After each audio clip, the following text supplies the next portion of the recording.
అనంగా ఒక ఊరున్నదట. ఆ ఊర్లో చాలా మంది ఉన్నారట. చాలా ఇండ్లు ఉన్నాయట. అట్లనే ధనగుప్తుడు అని ఒక శ్రీమంతుడు ఉన్నాడట. ఆ ధనగుప్తుడు ధనం ఉన్నది కానీ ఆయనకు మంచి బుద్ధి లేదు. ఆయనకు మంచి బుద్ధి లేదు. ఎవరైనా మంచిగా ఉన్నా ఓర్వడట.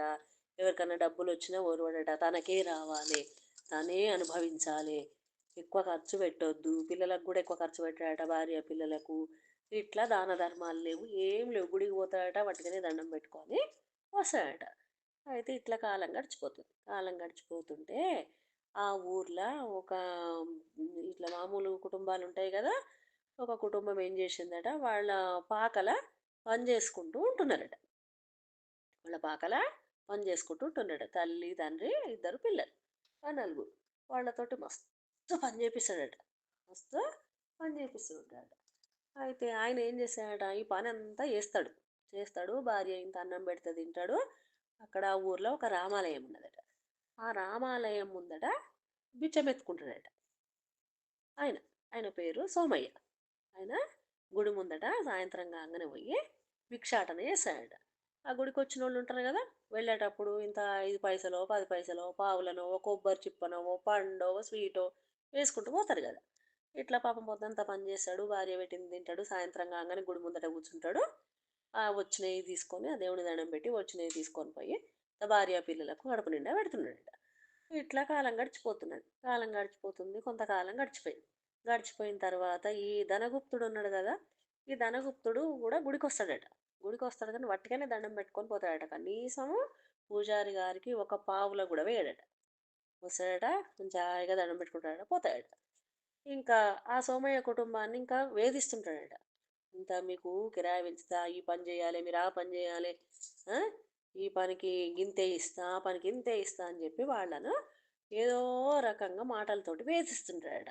ఈయనకు మస్తు శ్రీమంతం ఉంది కానీ ఏమీ లాభం లేదు. భార్య పిల్లలు కూడా అంటారట, ఎందుకయ్యా మనం మస్తు సంపాదించినాం కదా, ఆ లేనోళ్ళని పట్టుకొని ఎందుకు ఇబ్బంది పెడతామంటే కూడా వరి మాట వినడట. ఆయనది ఆయనకేనట ధనగుప్తునికి. ఇట్లా కొంతకాలం గడిచిపోయిందట. ఈ ధనగుప్తుడు గుడికి వచ్చిందట. గుడికి వచ్చి దండం పెట్టిండట. దండం పెట్టిన తర్వాత ఇక రాత్రి అవుతుంది, కాసేపు కూర్చుందాం అనుకున్నాడు. ఆ లోపే ఆ సోమయ్య వచ్చిండు, భిక్షాటన చేసిండు, ఆయన వెళ్ళిపోయిండు.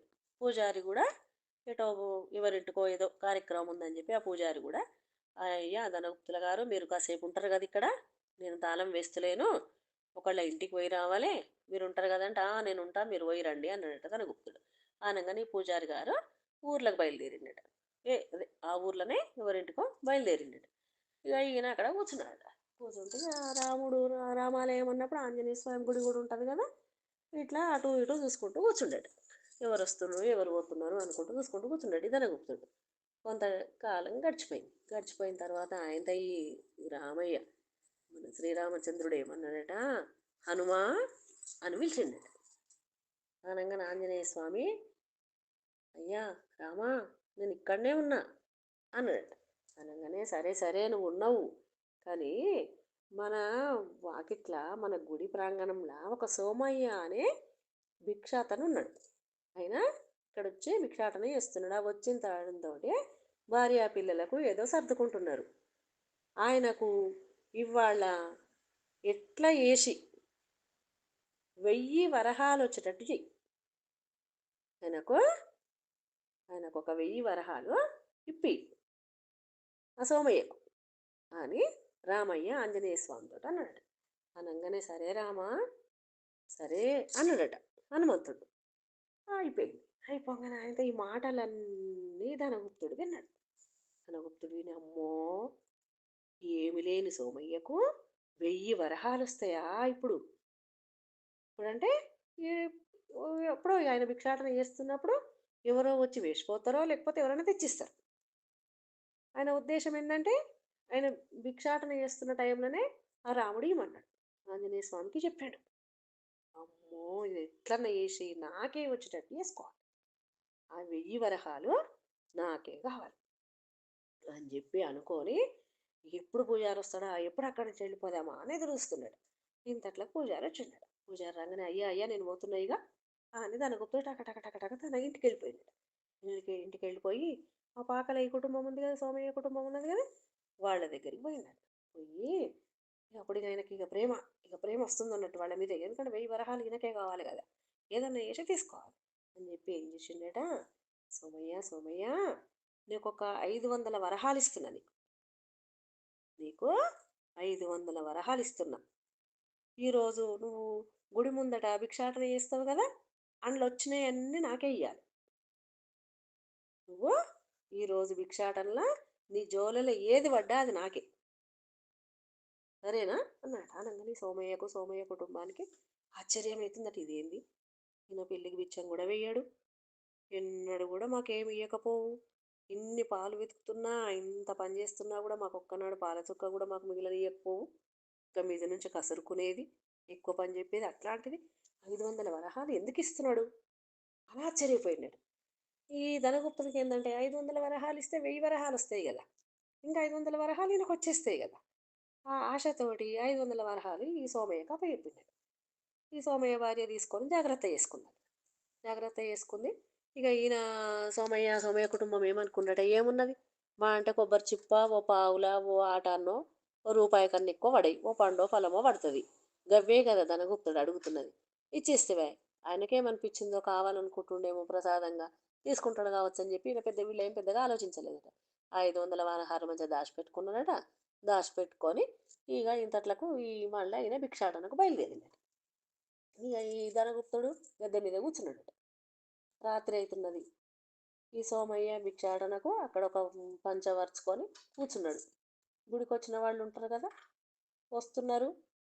ఒక 5 పైసలు వేస్తున్నారు, పోతున్నారు. ఇంకోళ్ళు వచ్చిండ్రు, ఇంత పండు మొక్క వేసిండ్రు, పోయిండ్రు. ఇంకొకళ్ళు వచ్చిండ్రు, కొబ్బరి చిప్ప వేసిండ్రు, పోయిండ్రు. ఇవి 1000 వరహాలు. ఇవి 1000 వరహాలు. ఆయన రాత్రంతా వరకు కూర్చున్నా కూడా 1000 వరహాలు రాలేదు. ఆయన ఒప్పందం చేపించుకున్నాడు. ఖచ్చితంగా ఇవాళ వచ్చినాయి నాకే, నువ్వు వాళ్ళ నుంచి ఏమి తీసుకోవద్దు, నువ్వు కూర్చో, కానీ ఆ 1000 ఏమొచ్చినా నాకే అని చెప్పి ఈ ధనగుప్తుడు సోమయ్య దగ్గర వాగ్దానం తీసుకున్నాడు. అట్లాంటప్పుడు ఇక ఖచ్చితంగా ఆయన తీసుకోవాల్సిందే కదా. అయిపోయింది, రాత్రి అయింది. అయ్యగారు కూడా గుడి పని చేసి వెళ్ళిపోయింది. ఈ సోమయ్య, అయ్యా మరి తీసుకోండి, ఇగో పడ్డాయి కదా, ఇవాళ జోలలో పడ్డాయి కదా, తీసుకోండి అన్నాడు.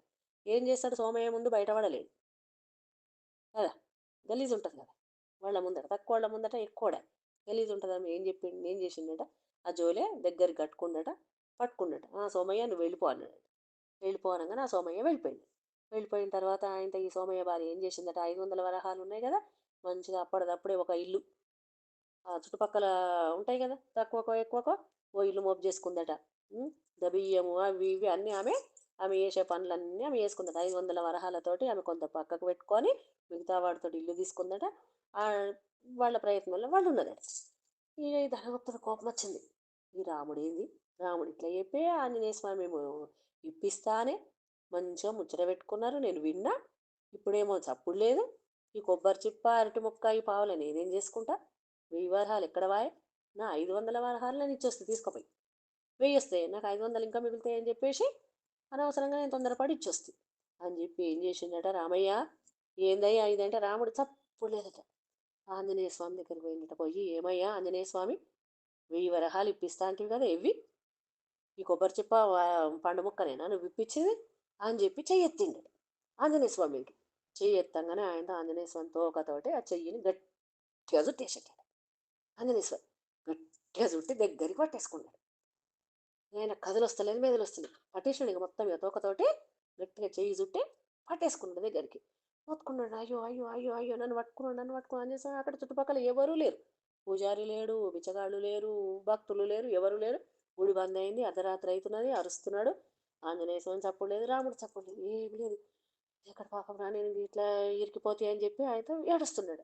ఏడుస్తుంటే ఆయనతో అక్కడ ఇంతట్లకు మెల్లగా మన రామయ్య శ్రీరామచంద్రమూర్తి ఆయన ఏమన్నాడట, హనుమా అని పిలిచిందట. అయ్యా అన్నాడట హనుమంతుడు. అనగానే ఆ సోమయ్యకు ఇవాళ 1000 వరహాలు ఇప్పిమన్నా కదా, ఇప్పించినవా అన్నాడట. ఆ ఇప్పిస్తున్నా ఇప్పిస్తున్నా, 500 వరహాలు ఇప్పించిన, ఇంకొక 500 వరహాలు ఇప్పిస్తా అన్నాడు. అనగానే ధనగుప్తుడికి అర్థమైందట. అమ్మా ఎంత మోసం జరిగిపోయింది, 500 వరహాలు నాతోటి ఇప్పించి ఇంకా 500 వరహాలు ఇప్పిస్తా అని చెప్తున్నావు మీ దేవునికి రామచంద్రమూర్తికి. అంటే ఇదంతా మోసం.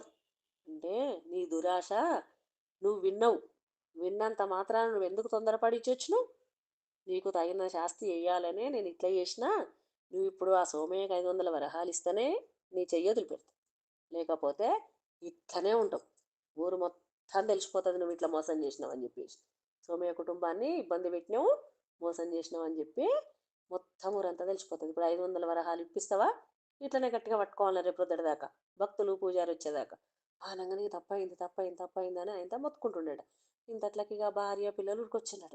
అయ్యో ఇంకా రాకపోయి ఎటువా ఎటువా అని చెప్పి వాడికి ఇదంతా తెలియదు. గుడికొచ్చినాడు. గుడికొచ్చే వరకు ఏంది, ఆంజనేయ స్వామి ఆ చెయ్యి పట్టుకొని తోక తుట్టుకొని ఉన్నాడు కదా. ఏమైంది ఏమైంది అనగానే ఏం లేదు ఏం లేదు, మీరైతే పోయి ఆ సోమయ్యకి ఇంకా 500 వరహాలు ఇవ్వండి అని కొడుకును పురమాయించిండట ధనగుప్తుడు. వెంటనే ఆయనతో ఆ పిల్లలు పోయి 500 వరహాలు తీసుకుపోయి ఆ సోమయ్య కుటుంబానికి ఇచ్చిండట. వాళ్ళు వాళ్ళ ఇల్లు ఖాళీ చేసి వాళ్ళు కొనుక్కున్న ఇంట్లకు వాళ్ళు వెళ్ళిపోయినట. అప్పుడు హనుమంతుడు, రామయ్య 1000 వరహాలు ఇప్పించిన అని చెప్పి ఆయనతో ఈ ధనగుప్తుని చెయ్యి వదిలేసిండట. అయ్యో నాకు తగిన శాస్తి అయింది, ఇప్పటి నుంచన్నా కొంచెం దానధర్మం చేసుకుంటూ మంచిగా ఉంటా అని చెప్పి భార్య పిల్లలకు చెప్పి అప్పటి నుంచి మంచిగా ఉంటుండట. కథ కంచికి మనం ఇంటికి.